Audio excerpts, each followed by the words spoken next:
સુરતમાં ભાજપ દ્વારા કોંગ્રેસ નેતા રાહુલ ગાંધીના પુતળાનું દહન કરવામાં આવ્યું છે। ઇન્ડિયા એઆઈ સમિટમાં કોંગ્રેસે વિઘ્ન નાખવાનું કામ કર્યું હોવાના આરોપ સાથે આક્ષેપ સાથે પુતળા દહન કરવામાં આવ્યું હતું। સુરતમાં કોંગ્રેસ નેતા રાહુલ ગાંધીના પુતળાનું દહન કરવામાં આવ્યું છે। શહેર ભાજપના કાર્યકરો અને નેતાઓ દ્વારા વિરોધ કરવામાં આવ્યો છે। નાનપુરા સ્થિત અઠવા ગેટ ખાતે વિરોધ પ્રદર્શન કરાયું હતું અને કોંગ્રેસના રાહુલ ગાંધીના પુતળાનું દહન કરી વિરોધ નોંધાવ્યો હતો। ભાજપ દ્વારા આક્ષેપ કરાયો છે કે ઇન્ડિયા એઆઈ ઇમ્પેક્ટ સમિટ 2026માં વિઘ્ન નાખવાનું કામ કોંગ્રેસ દ્વારા કરવામાં આવ્યું છે।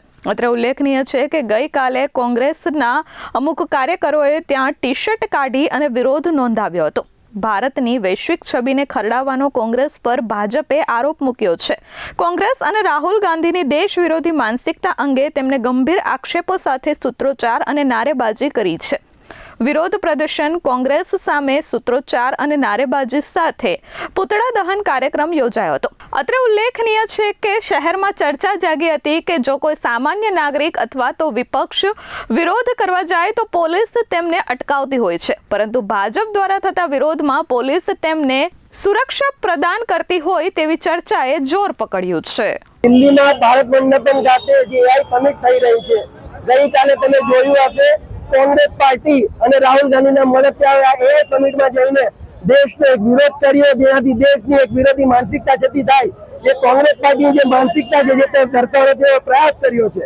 યુવા મોરચાના કાર્યકર્તાઓ સડક પર આજે રાહુલ ગાંધી અને કોંગ્રેસ પાર્ટીને જડબાતોડ જવાબ આપવા માટે તેમના પુતળા દહનનો એક વિરોધ પ્રદર્શનનો કાર્યક્રમ કરવામાં આવ્યો છે। એઆઈ સમિટ જ્યારે વિશ્વની ભારતની એક ડિજિટલ ક્રાંતિ તરફ દોડ છે, એ કોંગ્રેસ પાર્ટી અને રાહુલ ગાંધીને ગમતું નથી।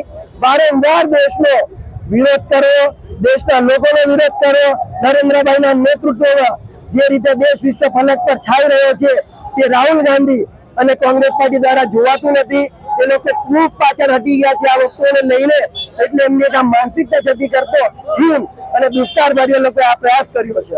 સમિટમાં 100 થી વધુ દેશના લોકો પોતાના એઆઈ મોડેલો લઈને આવ્યા છે, જેના કારણે વિશ્વના ભારતનું ડિજિટલ ક્રાંતિ તરફનું પ્રયાણ છે તે વિશ્વના લોકો જોઈ રહ્યા છે, પ્રેરિત થઈ રહ્યા છે।